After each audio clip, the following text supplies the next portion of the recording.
네, 여기 묵상 간증 불량한 마음입니다. 막내로 태어난 저는 부모 형제의 돌봄만 받고 자라 남에게 주는 것보다 받는 것이 익숙합니다. 부모님의 팔순 때는 형제들끼리 돈을 모아 축하해 드리는 것이 마땅함에도 오빠가 알아서 하기만을 바라며 고맙고 미안한 마음도 없었습니다. 이렇게 이기적인 저를 하나님은 결혼으로 할 수 없이 의지하던 부모 형제를 떠나 낯선 곳에서 생활하게 하셨습니다. 그럼에도 저는 사소한 일상의 문제도 매일같이 언니에게 전화해 물어보고 결정했습니다. 퇴근한 남편은 혼자 방에 들어가 게임을 했고 저는 그런 남편에게 화를 쏟아냈습니다. 남편도 저와 상의하고 싶은 일이 있을 거라는 생각은 하지 못한 채 내 중심으로 상대를 평가하느라 가정의 질서를 세우지 못했습니다. 그러다 어느 날 딸이 천식으로 숨을 못 쉬어 밤늦게 응급실에 가게 되었습니다. 숨이 멎을 듯 호흡을 힘들게 내쉬는 딸을 지켜보면서 제가 할 수 있는 일이 아무것도 없었습니다. 그제야 저는 하나님 앞에 엎드려 살려달라고 기도했습니다. 그 무렵 한 집사님의 인도로 저는 교회 소그룹 모임에 참석하게 되었습니다. 그곳에서 지체들의 이야기를 들으면서 이해할 수 없는 남편이 틀린 게 아니라 내 생각만 맞다고 여기는 내가 틀릴 수 있음을 알게 되었습니다.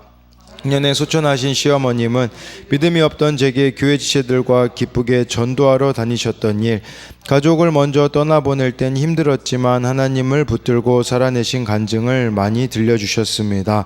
그때는 그것이 사랑의 말씀으로 들리지 않아 지겹다며 수화기를 내려놓기도 했습니다.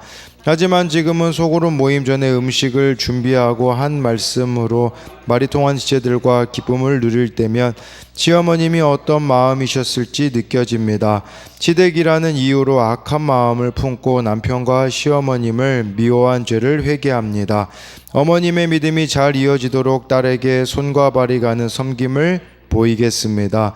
적용하기입니다. 언니 오빠에게 미안하고 고마웠다 말하고 친정 식구들의 구원을 위해 매일 10분씩 기도하겠습니다. 딸의 말에 가르치려 하기보다 잘 듣고 인정해 주겠습니다. 네, 여기 묵상 간증에 나와 있듯이 정말 이 아무것도 할 수 없는 이 딸의 그 숨 못 쉬는 이렇게 사건을 통해서 이렇게 교회 소그룹에 참석하게 되고 하나님 앞에 엎드려 살려달라고 기도하게 되었고, 그러자 어떤 일이 벌어지냐면 이해할 수 없는 남편이 틀린 게 아니라 내 생각만 맞다고 여기는 내가 틀릴 수 있음을 알게 되었다라고 이렇게 말해주고 있습니다. 그러니 정말 이렇게 인생이 해석이 되어서 시어머니에 대한 이런 부분들이 관점이 바뀌게 되어지는 이런 고백이 오늘 이 묵상 간증에 보면 나와 있습니다. 오늘은 이 잠언 6장 1절부터 19절까지인데요. 이 주제가요, 이 잠언 6장이 일상에서 지혜가 어떻게 적용될 수 있는지 실제 사례들을 언급해주고 있어요. 보증 서는 거에 대한 부분, 게으름에 대한 부분, 또 하나님이 미워하시는 일이 무엇이 있는지가 오늘 말씀에 보면 나와 있는데, 오늘 말씀에 보면요, 신체 기관이 참 많이 나와 있어요. 예를 들면 마음, 눈, 손, 입과 혀, 발, 이걸 어떻게 사용하느냐에 따라서 그 사람이 어떤 사람인지를 보여준다라는 거예요. 그러니 내가 마음에 뭘 품고 있는지는 그 사람의 삶을 보면 손과 발이 어디로 가면 알 수 있다라는 이런 관점으로 볼 수가 있는데요. 먼저 1절, 2절을 보면요. 내 아들아, 내가 만일 이웃을 위하여 담보하며 타인을 위하여 보증하였으면 2절에 내 입의 말로 내가 얽혔으며 내 입의 말로 인하여 잡히게 되었느니라 라고 말씀해 주고 있습니다. 담보에 대한 부분, 이게 보증에 대한 부분이 나와 있는 것이에요. 그래서 이웃이나 타인을 위해 보증 서게 됐을 때를 말씀해 주고 있는데, 여기 2절에 보면 내 입의 말로 내가 얽혔으며 라고 하잖아요. 이것은 새가 올가미에 걸려 붙잡힌 것을 표현할 때 사용되는 말입니다. 또 내가 입의 말로 인하여 잡히게 되었느니라, 이것도 역시 동물이 덫에 걸려 잡히는 상황 표현이라고 할 수가 있습니다. 우리가 어떤 결정을 내리는 거, 말하는 것이 얼마나 중요한지를 보여주는 것이라고 할 수가 있는 것이에요. 이 특히 보증은요, 다른 사람의 짐을 자기가 지겠다는 약속이고 담보이며 보증이잖아요. 그렇게 이 보증서 주기 위해서는 내 능력, 상대의 능력, 나의 한계, 상대의 한계를 충분히 따져 보아야 합니다. 그러니 함부로 결정하지 말고 말씀과 공동체에 물어야 한다라는 것을 말씀해 주고 있는 것이죠.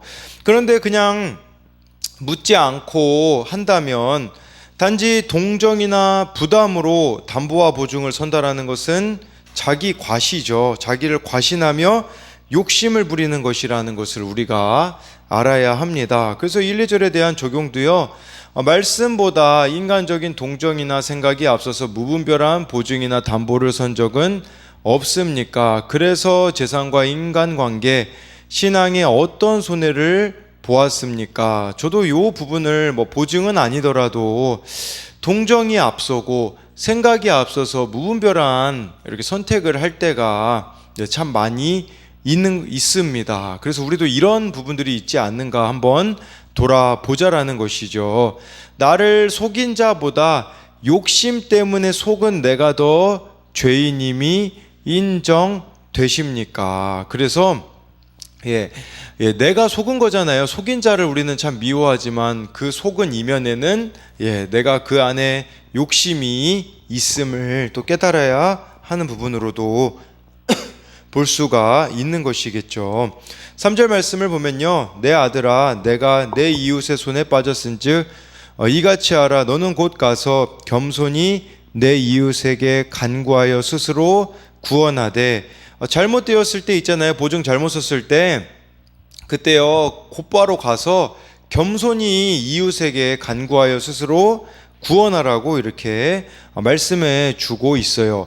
여기서 주목해야 되는 단어는 스스로 구원하되입니다. 스스로 구원하되. 이 단어가요, 원어 이 문자적으로 보면 무슨 뜻이냐면 스스로 짓밟다라는 뜻이에요. 스스로 짓밟다. 이게 무슨 말이냐면 자기의 이 오만한 콧대를 꺾을 정도로 간청하고 애원하는 겸손한 태도로 나아가야 한다라는 것이에요. 그러니까 스스로를 낮추라는 말이 아니겠습니까? 그러니까 스스로 이렇게 짓밟는 낮은 모습으로 나아가는 이런 적용을 함으로써 겸손한 태도로 이렇게 나아가야 한다라고 말씀해 주고 있습니다. 4절 5절 말씀을 보면요, 내 눈을 잠들게 하지 말며 눈꺼풀을 감기게 하지 말고 노루가 사냥꾼의 손에서 벗어나는 것 같이 새가 그물 치는 자의 손에서 벗어나는 것 같이 스스로 구원하라 라고 말씀해 주고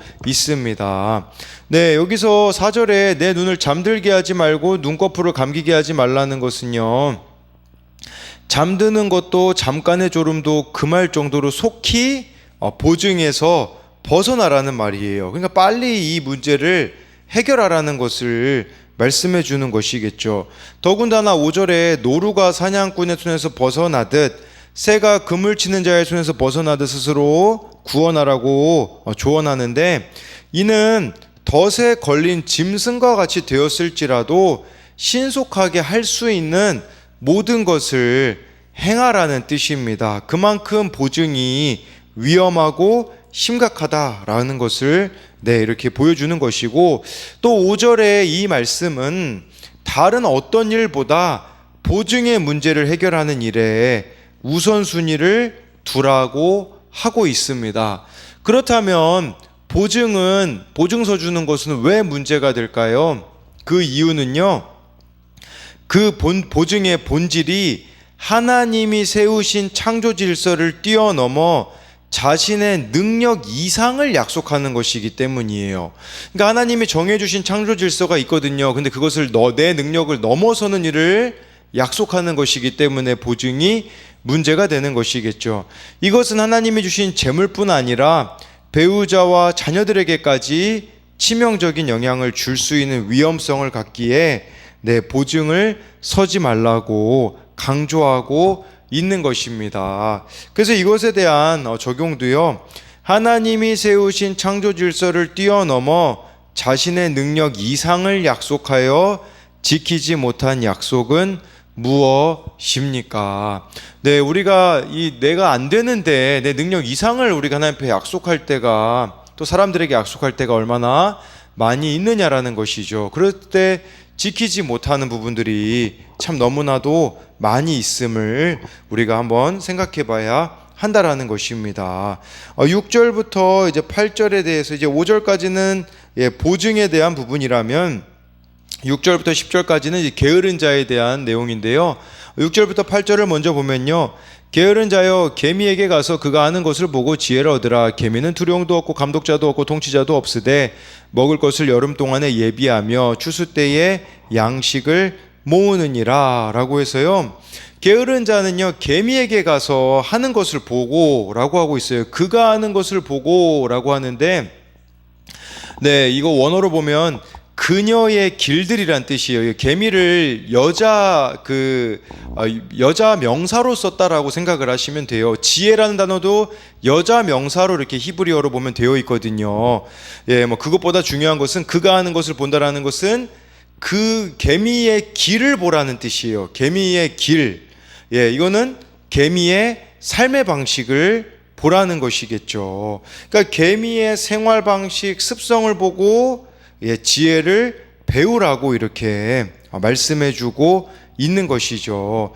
개미는 창조 질서에 순응하며 살아가는 지혜가 있는 것이겠죠. 그 지혜는 7절에 보니까요, 감독관이 없는데도 부지런하게 살아가는 그 모습을 보라는 거예요. 사람들이 그러잖아요. 누가 나를 감독하잖아요, 일할 때. 그러면 열심히 하는 척 하다가 감독자가 없으면 그냥 열심히 안 하고 대충 하는 경우가 얼마나 많이 있습니까? 근데 개미는 감독하는 자가 아무도 없어도 자기에게 맡겨진 일을 충실하게 감당한다라는 것을 말씀해 주고 있어요. 8절에 먹을 것을 여름 동안에 예비한대요. 추수 때의 양식을 모으는 거죠. 그러니까 매일매일 이 일상에 충실하게 살아가는 그 개미의 모습을 봐야 된다라고 말씀해 주고 있는 것이에요. 그랬을 때 우리도 이 6절부터 8절에 대한 적용으로는요, 영적 빈곤을 피하려 부지런히 예배드리고 큐티합니까?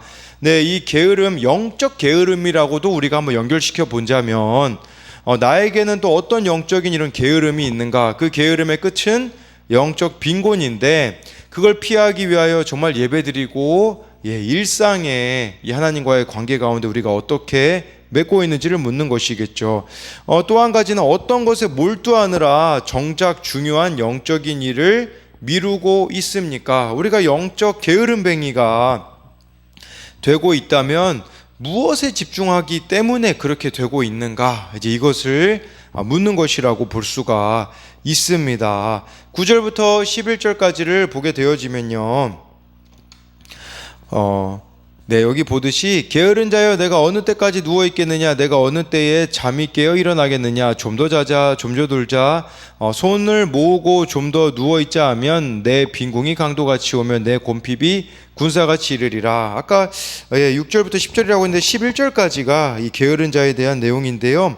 네, 여기서 보면요, 우리가 그 9절 말씀에 보면 조금 더 이제 게으른 자가 이제 10절에도 보면 조금 더 잠을 원한다라는 이런 부분들이 나와 있는 거죠. 이처럼 게으름으로 인생을 낭비하는 자를 경고하고 있는 말씀이라고 볼 수가 있는 것이에요. 우리가 제일 무서운 마귀가 차차마귀라는 말이 있잖아요. 지금 하지 않고 자꾸 뒤로 미루는 그런 게으름들이 우리들 가운데 있지 않는가도 점검해 봐야 되는 거겠죠. 그리고 이 말씀은 그런 의미가 있어요. 개미와 같이, 여러분 개미가 얼마나 작습니까? 그 힘없고 연약한 이 피조물도 창조 질서에 순응하며 부지런히 살아가는데, 하물며 하나님의 형상인 인간이 창조 질서를 어기고 게으르게 살아간다라는 것은요, 지혜가 없는 것이고 어리석은 것이라는 것을 말씀해 주고 있다라는 것이에요. 그렇게 영적 게으름뱅이가 되면 어떤 일이 벌어집니까? 11절에 나와 있잖아요. 빈궁이 강도같이 오고 곰핍이 군사같이 이른다라고 말씀해 주고 있는 것이에요. 그렇기에 우리가 해야 되는 것은 뭐겠습니까? 영적 훈련을 해야 되겠죠. 영적 훈련은 지속적으로 우리가 말씀을 깨닫고 손과 발이 가는 적용을 매일매일 하는 것입니다. 이 믿음이라는 단어에 우리 믿음이라는 단어에 성실, 신실이란 뜻이 있거든요. 정말 우리가 믿음의 사람이라면 부지런해질 수밖에 없어요. 어떻게 우리가 믿음의 사람인데 10절 말씀처럼 더 자자, 더 졸자 할 수가 있겠습니까? 그러니까 영적 훈련은 육적인 부지런함을 습관화할 수 있는 좋은 방법이라는 것이에요. 근데 우리가 왜 이렇게 나태와 게으름이 있을까요? 그 이유는 사명이 없기 때문이고, 사명이 있더라도요 자신을 쳐서 복종시키는 것이 잘 되지 않기 때문이다 라고 할 수가 있는 것이에요. 그래서 이것에 대한 적용 질문으로는요, 요즘 나는 부지런합니까? 게으릅니까? 게으르다면 그 이유는 무엇입니까? 나태와 게으름으로 좀 더 자자, 차차하자를 외치고 있는 것은 무엇입니까? 이제 12절부터는요 19절까지 하나님이 싫어하시는 7가지가 나와 있어요. 그래서 12절부터 15절을 먼저 보면요, 불량하고 악한 자는 구부러진 말을 하고 다니며 눈짓을 하고 발로 뜻을 보이며 손가락질을 하며 그의 마음에 패역을 품으며 항상 악을 꾀하여 다툼을 일으키는 자라. 그러므로 그의 재앙이 갑자기 내려 당장에 멸망하여 살릴 길이 없으리라 라고 이렇게 말씀해 주고 있어요. 12절부터 15절에 나와 있는 이것을 부연 설명한 게 16절부터 19절까지라고 볼 수 있어요. 똑같이 7가지입니다. 이게 매치가 되거든요.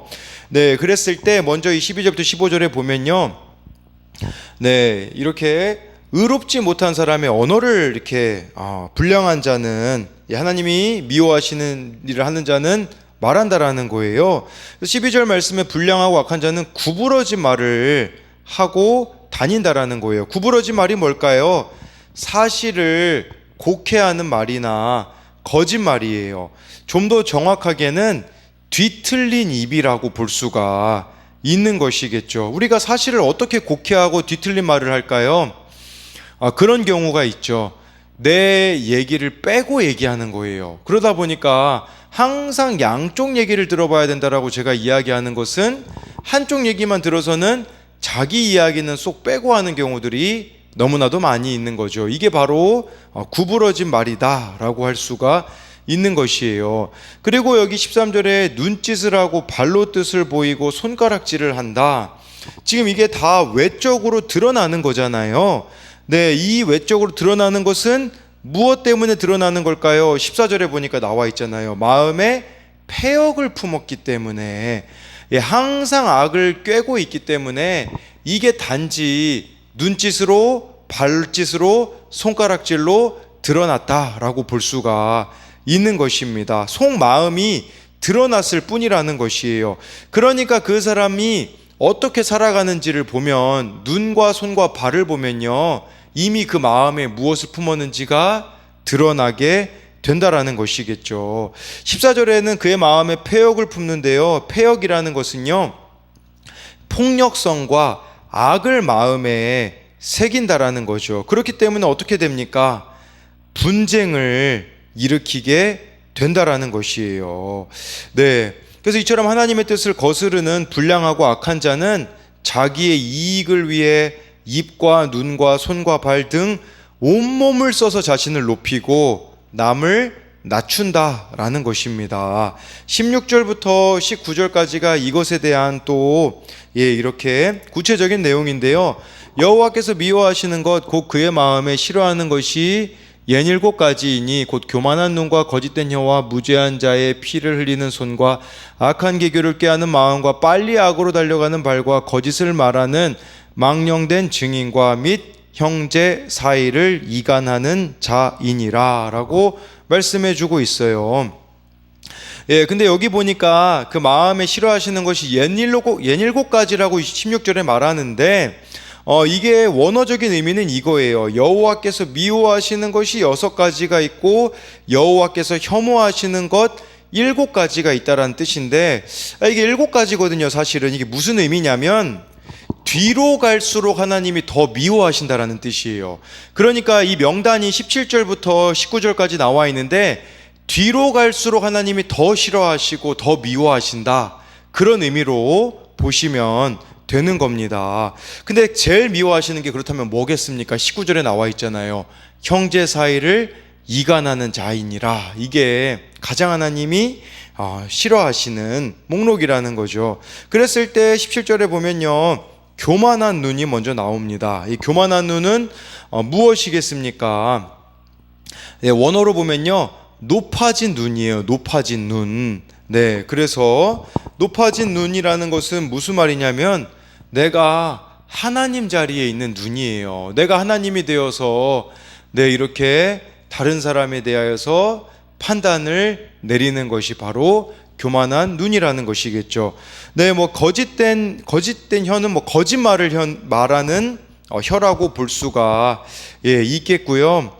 또 무죄한 자의 피를 흘리는 이렇게 손이 나와 있습니다.